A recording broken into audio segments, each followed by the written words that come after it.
उसके लिए आपका धन्यवाद। अभिभाषण में सरकार कहती है अब हमारा प्रदेश मॉडल स्टेट के रूप में उभर रहा है। किन पैरामीटर्स पर उभर रहा है, एनसीआरबी के आंकड़े एक बार पढ़ लेती सरकार तो निश्चित तौर पर पता चल जाता है कि हमारा प्रदेश मॉडल स्टेट किस चीज़ में बना है। गैंगस्टर अपराध के मामलों में, महिला अत्याचार के मामलों में, दुराचार के मामलों में, बलात्कार के मामलों में, और ट्रांसपेरेंसी इंटरनेशनल कहती है भ्रष्टाचार के मामले में राजस्थान पहले पायदान पर है, मॉडल स्टेट है। सिरोही से आने वाले सदस्य ने अवैध खनन की बात की, अवैध रॉयल्टी की बात की, बजरी को लेकर चिंता व्यक्त की। पूरे प्रदेश में बजरी को लेकर एक त्राही है, और बीकानेर में जहाँ धरती से बजरी निकलती है किसी नदी नाले से खोदने की जरूरत नहीं पड़ती, वहाँ तो पूरा सरकारी तंत्र, सरकारी ओहदेदार सब लोग लूट में लगे हुए हैं। 10-10 गुना रॉयल्टी वसूली जा रही है, ट्रक मालिकों से बजरी 10 गुना महंगी हो गई है। इस बात पर सरकार को चिंता करनी चाहिए, लेकिन कहीं ये चिंता दिखाई नहीं देती। अभिभाषण में सरकार राज्यपाल से कहलवाती है जनसेवा के समर्पित 4 वर्ष। माननीय सभापति जी, ऐसा लिखा जाता है कि येन केन प्रकार सरकार बचाने के 4 वर्ष तो सही प्रतीत होता। विगत 4 लिखते हैं कि विगत 4 वर्षों में शिक्षा, स्वास्थ्य, सामाजिक सुरक्षा, कृषि और कृषक कल्याण, पशुपालन, महिला बाल विकास, युवा कल्याण, ऊर्जा, उद्योग सभी क्षेत्रों में उल्लेखनीय कार्य कर देश में मिसाल कायम की है। माननीय सभापति जी, थोड़े दिन बाद 30 मार्च आएगा, राजस्थान क्या स्थितियाँ की है। 21 जनवरी में मुख्यमंत्री जी डावला श्री गंगानगर पधारे और कहा 4 वर्षों में 211 कॉलेज हम खोल चुके हैं, और देश में सबसे ज़्यादा प्राइवेट यूनिवर्सिटी कहीं है तो राजस्थान में है। माननीय सभापति जी, क्या फ़ायदा ऐसी शिक्षा का जहाँ किराए के 2 कमरों में कॉलेज चलता हो, जहाँ 1 लेक्चर के भरोसे कॉलेज चलता हो, और प्राइवेट यूनिवर्सिटी का बिल सरकार सदन में लेकर आई। आपके ज़िले से एक यूनिवर्सिटी ऐसा बिल लेकर आई जिसकी एक ईंट भी नहीं लगी हुई थी, और उसका बिल यहाँ पास होने के लिए सदन में आ गया। तो ये स्थिति जब शिक्षा की हो तो ऐसी झूठी वाई का क्या लेना देना। सिरोही से आने वाले सभा सदस्य ने कहा एग्रीकल्चर यूनिवर्सिटी, एग्रीकल्चर कॉलेज की बात की, 41 कॉलेज तो खोल दिए, लेकिन एग्रीकल्चर की गुणवत्ता, एजुकेशन की गुणवत्ता, कहाँ प्रैक्टिकल संसाधन होंगे, क्या उनके फील्ड होंगे, क्या उनके फार्म होंगे, क्या उनका प्रशिक्षण होगा, उस बात की कहीं चिंता नहीं है। तो इस तरह जब हम एक फौज तैयार कर देंगे जो अनस्किल्ड होगी, जो पूरी तरह से दीक्षित नहीं होगी, शिक्षित नहीं होगी, तो क्या वो अपने इस प्रतिस्पर्धा के दौर में ये टिक पाएगी। ऐसी फौज तैयार करने के लिए हम कुकर मुत्तों की तरह कॉलेज खोले जा रहे हैं बिना संसाधनों के। ऐसी शिक्षा का कोई फायदा नजर नहीं आता। माननीय सभापति जी, स्कूल शिक्षा की स्थिति देखिए, नन्हे मुन्ने बच्चे अभिभावकों संग सैकड़ों किलोमीटर पैदल चल के स्कूल को तालाबंदी करके हेडक्वार्टर पे आते हैं, डायरेक्टर के सामने आके धरना देते हैं। और ये एक गांव की नहीं, हर गांव की ये स्थिति है। तबादला उद्योग चलता है, गांव के गांव खाली हो जाते हैं, शहरों में अध्यापकों की पोस्टिंग हो जाती है। और मुख्यमंत्री जी जब सीएम साहब खुद मंत्री की उपस्थिति में पूछते हैं शिक्षकों से कि क्या स्थिति, ट्रांसफर में तबादला में पैसे लिए जाते हैं, तो इस कुर्सी पर खड़े होकर हल्ला मचाते हैं कि हाँ लिए जाते हैं। और ये स्थिति जब शिक्षा की हो तो बड़ी चिंतनीय बात है। और जब शिक्षा मंत्री, तब के शिक्षा मंत्री सीना ठोक के कहते हैं कि हम तो सदन में रोने वाले, राजेंद्र जो कटारिया जी और सदन में रोने वाले रोते रहेंगे, हम तो 3 साल इस तरह डोटे लगाए और आगे भी 2 साल इसी तरह लगाते रहेंगे। तो जनतंत्र के साथ बहुत बड़ा मजाक हो रहा है। माननीय सभापति जी, इस पर सरकार को चिंतन और मंथन करना चाहिए। किसी सवाल का जवाब सरकार के पास नहीं है।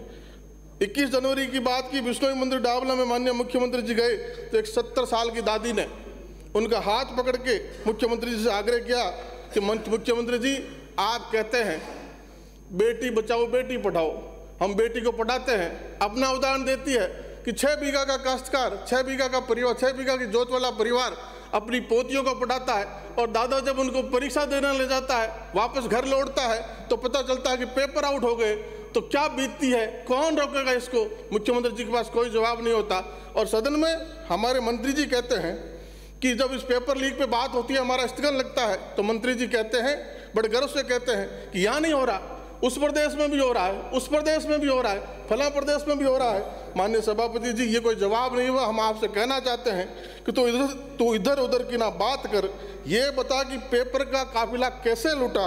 मुझे रेजनों से गिला नहीं, तेरी रेबरी का सवाल है। इसलिए क्यों कोचिंग संस्थानों की जरूरत पड़ी है। जब आप कॉलेज में शिक्षक लगा देंगे, जब आप स्कूलों में शिक्षक लगा देंगे, व्याख्याता लगा देंगे, तो क्यों कोचिंग संस्थानों की जरूरत पड़ेगी। जो कोचिंग संस्थान नकल करवाने में, पेपर लीक करवाने में उनका योगदान रहता है, इस परंपरा पर भी रोक लगनी चाहिए। सुरेश ढाका के किन किन से संबंध थे, नेताओं अहदेदारों का विश्वास पात्र किन किन का था, खुलासा होना चाहिए। सुरेश ढाका, भूपेंद्र सारंग तो मोरे मात्र है, पर्दे के पीछे कौन लोग हैं वो सामने आने चाहिए। इस बात की चिंता सरकार को करनी चाहिए, क्योंकि ये 70 लाख बेरोजगार नौजवानों से जुड़ा हुआ मसला है, उनके परिजनों की गिनती करें तो 2 करोड़ राजस्थान की जनता से जुड़ा हुआ मसला है।